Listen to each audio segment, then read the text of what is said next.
Part 1. The First Sighting. I saw myself for the first time on a Tuesday in October, standing across a train platform, wearing clothes I owned but hadn't put on that morning, and I want to be honest that my very first reaction was not fear. It was a kind of dislocated, almost clinical confusion, the specific feeling of noticing a math error in a bill you'd otherwise trust completely, not alarm, exactly, just a small, insistent wrongness demanding to be resolved before I could go back to my day. I remember standing there on the platform, commuters moving around me in both directions, and feeling, oddly, embarrassed more than frightened, as though I'd been caught staring at a stranger who simply happened to resemble me. Some minor social transgression rather than anything worth the racing heartbeat I only noticed a full minute later. My name is Vashti, and I worked, at the time this started, as an architectural drafter for a mid-sized firm downtown, a job that had trained me, if nothing else, toward a fairly obsessive attention to detail and proportion. Which is, I think, exactly why I noticed what I noticed on that platform, in the roughly 4 seconds before a train pulled in and blocked my view entirely.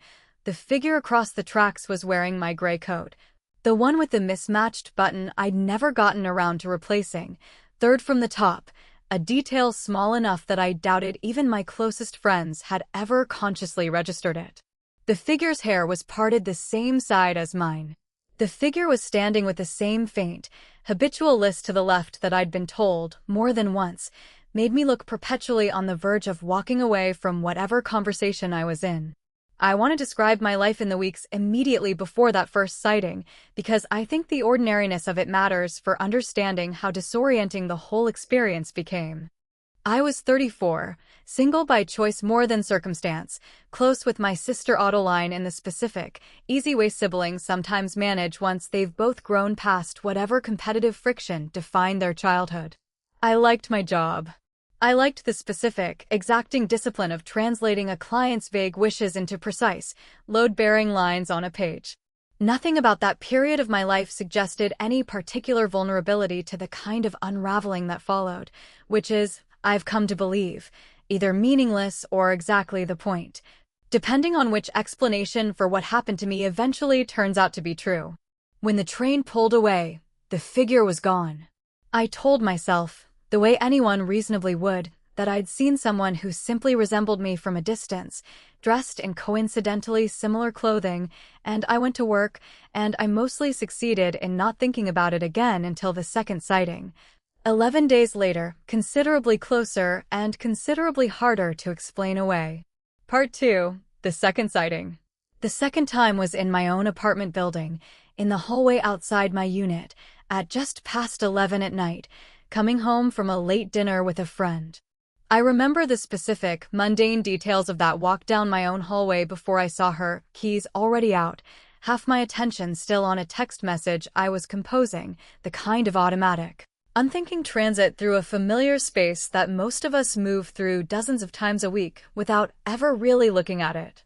I saw her. I'd started thinking of the figure as her by that point, some instinctive linguistic distance I needed to maintain between myself and whatever I was actually seeing, standing at my own door, key already in the lock, in the specific, unhurried posture of someone letting themselves into a home they fully believed belonged to them. I called out, some wordless sound more than an actual word, and she turned, and I want to describe, as precisely as I can, what I saw in that half second before she simply wasn't there anymore. Because I've turned it over so many times since that I trust this description more than almost any other memory I currently hold. Her face was mine, exactly mine, down to the small scar above my left eyebrow from a childhood bicycle accident that even I sometimes forget is there.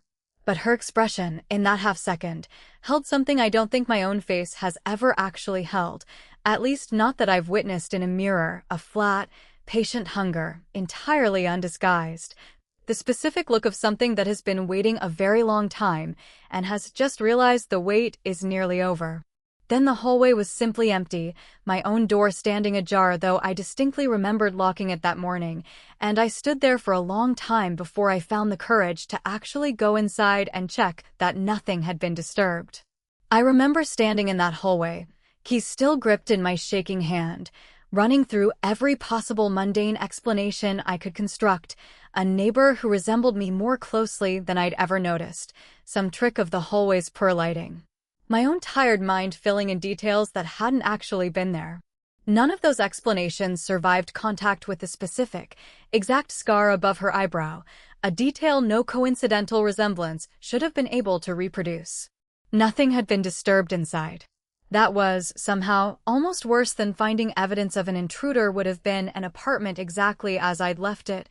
No sign that anyone else had ever been there at all, which meant either I had witnessed something that left no physical trace, or I was beginning to experience something considerably more frightening in an entirely different way, a break from reliable perception that no external evidence could confirm or deny. Part 3. What my therapist said, and what she didn't. I want to be honest that I did the responsible thing, or what I believed at the time was the responsible thing. I told my therapist, a careful, measured woman named Dr. Okonkwo Blair, who I'd been seeing for general anxiety management for almost 2 years before any of this started, and I watched her take careful, clinical notes while I described both sightings. And I understood, watching her face, that she was doing the professionally appropriate work of assessing whether what I was describing constituted a genuine perceptual disturbance requiring more serious intervention. Doppelganger experiences are a documented phenomenon, she told me, carefully, sometimes associated with sleep deprivation, certain neurological conditions, or significant psychological stress. I want to ask you some questions about your sleep and about anything else that might be weighing on you more than usual right now, before we assume this is anything beyond your mind working through something under pressure. I answered her questions honestly. My sleep had been, if anything, better than usual.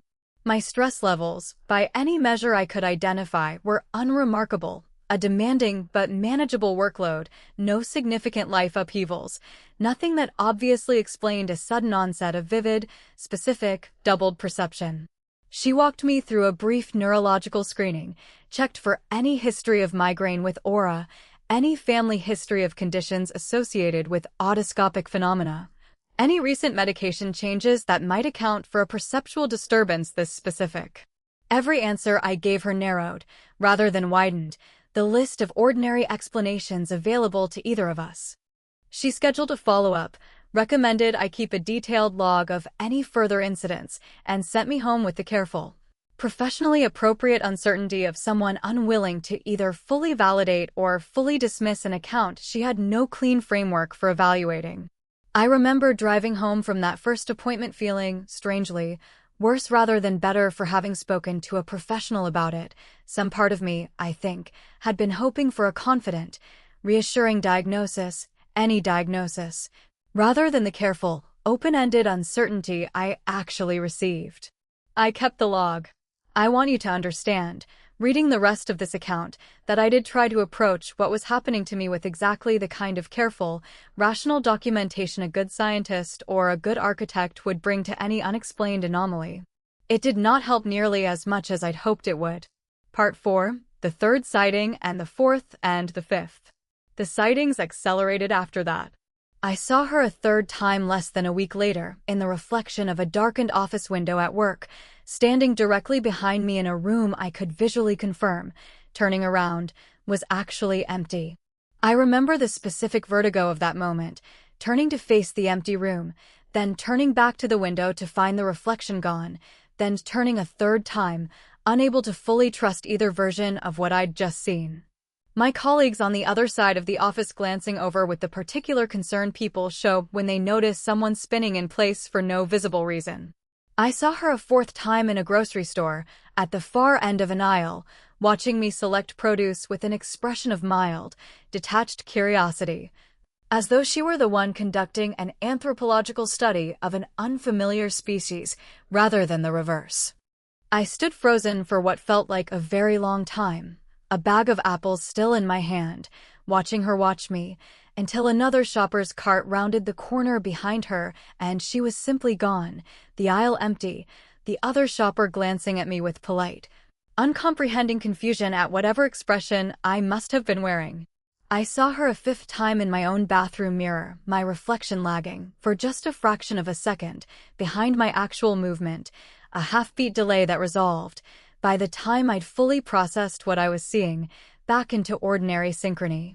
I want to describe how genuinely difficult that particular sighting was to hold on to afterward, in a way the others hadn't been. No clear external witness moment, no defined beginning or end, just a single, disorienting lag that I spent the rest of that evening genuinely unsure I had actually witnessed at all, second-guessing my own memory of an event that had happened, at most, 30 seconds earlier. What frightened me most, across all of these sightings, was not any single encounter in isolation, but the trajectory connecting them, a slow, unmistakable narrowing of distance, both physical and, I increasingly felt, existential. The train platform sighting had been distant, almost theoretical. The hallway sighting had involved my own front door. The mirror sighting had involved my own reflection. The specific boundary between self and image that I think most people never consciously interrogate because interrogating it too closely tends to produce exactly the kind of vertigo I was now living with daily. I began, around the time of the fifth sighting, noticing smaller, stranger changes in my own life that I couldn't directly attribute to any specific encounter, but that felt, cumulatively, like evidence of something slowly, patiently encroaching. A coworker mentioned, in passing, a conversation we'd apparently had the previous Thursday about a client's revised floor plan that I had no memory of at all, one detailed and specific enough, including a joke about the client's insistence on a kitchen island too large for the room, that I couldn't simply dismiss it as her misremembering. A close friend texted asking whether I'd meant to be short with her during a phone call I didn't recall making, a call her phone's log confirmed had lasted almost 6 minutes, connected from my own number. At a time I had no corresponding memory of holding a phone at all. Small, individually explicable gaps, the kind anyone might reasonably attribute to a distracted week, accumulating into a pattern that felt, considered together, considerably less innocent. I started keeping my own phone's call log and calendar open in a second window at work, compulsively checking it against my own memory of the day, the way you might check a bank statement against your own spending recollection after suspecting fraud. Most days matched. Some did not, and those mismatches, small as they were, frightened me more than any of the direct visual sightings, because a sighting was at least something I could point to, describe, hold as evidence of an external intrusion. A missing memory was something else entirely, evidence, if it was evidence of anything, that the intrusion might already be happening from the inside, in stretches of time I simply wasn't present enough to witness at all. I began, around the time of the fifth sighting, noticing smaller, stranger changes in my own life that I couldn't directly attribute to any specific encounter, but that felt, cumulatively, like evidence of something slowly, patiently encroaching. A coworker mentioned, in passing, a conversation we'd apparently had the previous Thursday that I had no memory of at all, one detailed and specific enough that I couldn't simply dismiss it as her misremembering. A close friend texted asking whether I'd meant to be short with her during a phone call I didn't recall making. Small, individually explicable gaps, the kind anyone might reasonably attribute to a distracted week, accumulating into a pattern that felt, considered together, considerably less innocent. Part 5. What Dr. Okonkwo Blair finally believed. I returned to Dr. Okonkwo Blair with my full log after the fifth sighting, and I watched something shift in her careful clinical composure as she read through it, a shift I recognized. Having watched it happen on other faces in other accounts I've since heard from people who lived through their own version of something similarly inexplicable, the specific moment a trained skeptic runs out of ordinary frameworks to file an account under. I want to tell you this is anxiety, she said, finally, setting the log down. I have told dozens of patients exactly that, over the years, when they've described experiences that sounded, on paper, considerably like what you're describing. I have never once had a patient bring me a log this detailed, this internally consistent, describing an escalation this specific. I'm not saying I believe you're encountering some kind of literal double. I am saying I no longer feel confident telling you this is simply your mind working through ordinary stress, and I think you deserve that honesty from me rather than a reassurance I'm not sure I can actually stand behind anymore. I asked her, directly, what she thought I should actually do, given that neither of us had a clean framework for understanding what was happening. She was quiet for a long moment, choosing her words with obvious care. I think you should treat your own safety seriously, the way you would if any of this had a conventional explanation, she said. I think you should tell people close to you what's happening, rather than carrying it alone. And I think, honestly, that I don't have a clinical intervention that addresses whatever this actually is, which is not something I say to patients easily, and not something I want you to hear as abandonment. I'm not going anywhere. I just want you to understand the limits of what I can actually offer you here. She recommended, gently, that I consider staying with a friend or family member for a period, both for whatever practical safety that might offer and for the psychological benefit of not facing whatever was happening entirely alone. I took her advice. I stayed with my sister, Autoline, for 11 days, and I want to tell you that period offered some relief. I did not see her, the double, not once, during those 11 days, and I began to hope, cautiously, that proximity to someone else, someone who knew me well enough to notice any wrongness immediately, was somehow enough to keep whatever this was at bay. Autoline was, throughout those 11 days, exactly the presence I needed, careful never to dismiss what I was describing while also never fully feeding into the fear either, a steady, practical warmth that let me sleep properly for the first time in weeks. We talked, some nights, about what it might mean if the sightings never resumed at all, whether that would count as a resolution or simply an unexplained pause, and whether either of us would ever feel fully at ease not knowing which it had actually been. Neither of us, I think, truly believed the reprieve would last. I went back to my own apartment on the 12th day because I couldn't reasonably impose on my sister's life indefinitely, and because some part of me, I think, needed to know whether the reprieve had been a genuine resolution or simply a pause. It was, unmistakably, a pause. I spent that first evening back doing everything I could to make my apartment feel fully, defensibly mine again, rearranging small objects I was certain of, checking and rechecking that every door was properly locked, running through my own private mental inventory of details I was confident belonged only to me. I remember standing in front of my bathroom mirror for a long time that night, testing my own reflection deliberately, moving my hand slowly, watching for any lag, any hesitation, any sign that the boundary I was so desperately hoping had held during those 11 days had actually held at all. The reflection moved exactly with me, perfectly synchronized, and I told myself, standing there, that this was proof, real proof, that whatever had been happening to me had genuinely stopped. I want to be honest that I nearly convinced myself of that over the following 2 days, right up until the evening I came home to find her waiting in my kitchen. Part 6. The night she came all the way in. She was standing in my kitchen when I got home, not fleeing or flickering out of existence the way she had at every previous sighting, but simply standing there, waiting, with an unhurried patience that told me, immediately, that whatever pattern had governed the previous sightings had fundamentally changed. I remember the specific, disorienting normalcy of the scene before the wrongness of it fully registered, my own kitchen, my own dim evening lighting, a figure standing at my counter in a posture so familiar, so exactly mine, that some reflexive part of my brain nearly greeted it as ordinary before the rest of me caught up to what I was actually looking at. "You've been staying away," she said, and I want to describe what it did to me, hearing my own voice come out of her mouth, carrying an inflection I recognized instantly as my own and yet delivered with a flatness, a patient certainty, that I don't think I've ever actually possessed. My own voice has always carried, I've been told, a slight upward lift at the end of sentences, an artifact of nervousness I've never fully shed. Hers did not. Every sentence landed flat, final, the specific cadence of someone who has never once needed to seek reassurance that they'd been understood correctly. I asked her, my own voice shaking in a way hers hadn't, what she wanted, and she considered the question with what looked, disturbingly, like genuine thoughtfulness before answering. "I don't think want is quite the right word," she said.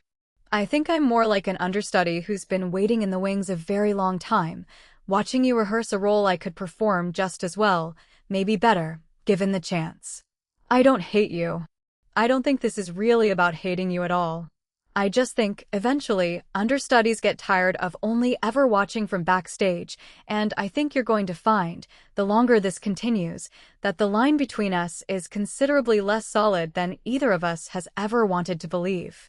I asked her whether she was responsible for the missing conversation my coworker had described, the phone call my friend remembered differently than I did, and she smiled, slightly, in an expression I recognized as entirely my own and found, on her face, more disturbing than any overtly threatening gesture could have been. "Small rehearsals," she said. "Nothing you'd call a full performance yet. I wanted you to feel it accumulating before we had this conversation directly, so you'd understand exactly how much practice I've already had, and how little of an adjustment it would actually take for the rest of the people in your life to stop being able to tell the difference at all." I asked her, finally, the question I'd been most afraid to ask, the one I'd been circling since the very first platform sighting without ever quite letting myself form it fully, whether there had ever really been a single, whole version of me at all, or whether we had both, somehow, always existed as two incomplete halves of something neither of us could claim outright. She considered this question longer than any of the others, and for just a moment, something that might have been genuine uncertainty crossed her face, my face, before settling back into that same flat, patient calm. "I don't know the answer to that," she said. "I don't think either of us is going to know it for certain until this is finished. I find that I don't mind not knowing nearly as much as you seem to. I've had a great deal more practice being patient than you have." She stepped back, then, into a shadowed corner of my kitchen that shouldn't have been deep enough to actually conceal a person, and by the time I found the courage to move again, the kitchen was simply empty, the ordinary hum of my refrigerator the only sound, as though nothing at all had just happened in that room. Part 7. What I found in the old accounts. I spent the following weeks doing what I do best, professionally careful, methodical research, applying every skill years of precise architectural documentation had given me to a problem that had nothing to do with load-bearing walls or building codes. I wanted, desperately, to know whether anyone else had ever survived an encounter like mine, and whether any pattern across those accounts might suggest something I could actually act on rather than simply enduring. What I found unsettled me less for its rarity than for its consistency. Doppelganger folklore exists, in some form, across nearly every culture I could find records for, described under dozens of different names, attached to dozens of different specific rules and warnings, but converging, again and again, on a small handful of shared details that felt, reading them collected together, considerably too consistent to dismiss as independent cultural coincidence. Encountering your own double was, across nearly every tradition I found, considered a genuinely dangerous omen, not simply of death, as the more sensationalized modern retellings tend to emphasize, but specifically of displacement, of a slow, patient process by which the double gradually accumulates the small authorizations of memory and relationship that would eventually let it simply step into a life already fully prepared to receive it. One particular thread of older folklore, drawn from a regional collection I accessed through the same university archive I'd used for entirely unrelated research years earlier in my career, described a specific, recurring detail that made my hands go cold reading it. Doubles were traditionally described as being unable to fully complete their displacement, while the original retained a small number of details, a scar, a private joke, a specific, unrepeatable memory, that the double had never directly witnessed and therefore could not perfectly replicate. The folklore called these details anchors and described several traditional practices built around deliberately cultivating and privately reciting them, precisely to slow or prevent a double's encroachment. I found, cross-referencing several of these older collections against each other, a secondary detail that unsettled me even more than the anchors themselves, a recurring warning, phrased slightly differently across sources, but consistent in substance, that the double's encroachment accelerated dramatically the moment the original began actively, visibly avoiding their own reflection, their own routines, their own ordinary life. The folklore framed this not as superstition, but as something closer to practical strategy on the double's part. Withdrawal, however understandable as a fear response, created exactly the kind of empty, Unoccupied space a double needed in order to more easily step into a life the original had started to abandon out of dread. I understood, reading that, with a chill that stayed with me for days, that Griffin's growing withdrawal in an entirely different account, and Benny's persistent unease around the people close to him, might not simply be symptoms of trauma, but active vulnerabilities their respective doubles were, in some sense, counting on. I don't know whether any of this is literally mechanically true. I don't know whether the double who stood in my kitchen actually operates according to rules a 19th century folklore collector managed to accurately record from oral tradition.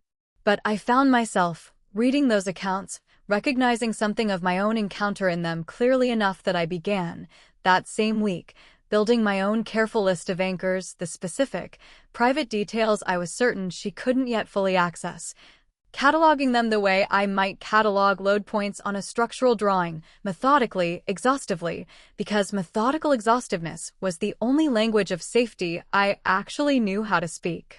And I made myself a second, harder promise alongside that list, to keep living as visibly, as fully, as unmistakably myself as I possibly could, rather than retreating into the kind of careful, diminished existence that folklore suggested would only make her task easier. Part 8. What I've decided. I don't have a clean resolution to offer you, and I've spent considerable time, in the weeks since that kitchen conversation, deciding how honest to be about that fact rather than manufacturing a tidier ending than the one I'm actually still living inside.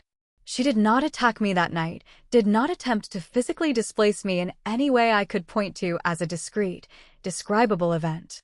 She simply told me, before she stepped back into whatever space she occupies between sightings, that she was in no particular hurry, that understudies who have waited this long generally understand the value of patience over force, and that she'd be back, at times and in places of her own choosing, for as long as it took.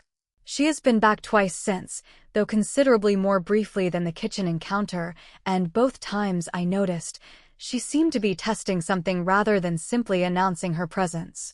The first time, standing at the far end of my street as I walked home from work, she raised one hand in a small, specific gesture, a habit I have, tucking a strand of hair behind my ear with my middle finger rather than my index finger. A detail so minor I'd never consciously registered it as distinctive until I watched her perform it back at me with unnerving precision. The second time, in a video call with an old college friend, my friend paused mid-sentence and asked, with a small, confused laugh, why I'd suddenly started using a phrase I apparently never used, a specific turn of phrase that belonged, as far as either of us could tell, entirely to her version of me rather than my own. I have not told my sister the full content of that kitchen conversation, though I've told her enough to keep her checking in on me more frequently than either of us has openly acknowledged is now simply our new normal.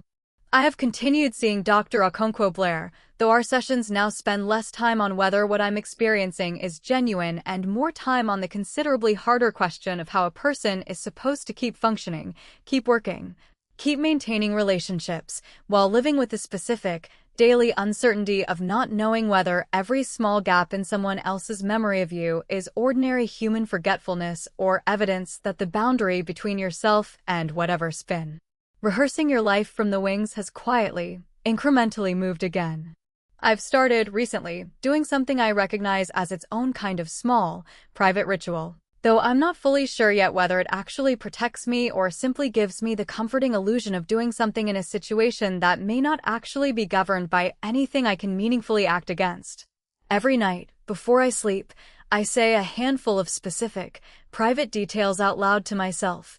The mismatched third button on my gray coat, the exact placement of the scar above my left eyebrow. A particular joke my father used to tell that only I would know the punchline to small, precise anchors that I hope, without any real way to confirm it, might make the distance between us slightly harder for her to eventually close all the way. I add to the list whenever I think of something new, something private enough and specific enough that I trust, at least for now, that she hasn't yet found a way to access it, a habit that has become, in its own strange way, the closest thing I currently have to a nightly prayer. I think most nights, about her exact words in that kitchen, that neither of us might know for certain whether there had ever really been a single, whole version of me at all. I don't know how to sit with that uncertainty permanently, and I don't know that I'm meant to. What I know is that I get up every morning, still, and go to work, still, and keep drafting careful, precise lines onto a page, still. Because the alternative to continuing to live as fully and as deliberately as I can is simply ceding ground to her before she's actually earned it, and I have decided, for now, that I am not willing to do that. If you ever catch a glimpse of yourself somewhere you shouldn't be able to be, across a platform, at the far end of an aisle, standing just a half-second out of sync in your own mirror, I am asking you not to approach it, and not to wait for it to explain itself the way I did. Whatever's rehearsing behind you is patient precisely because patience has always worked.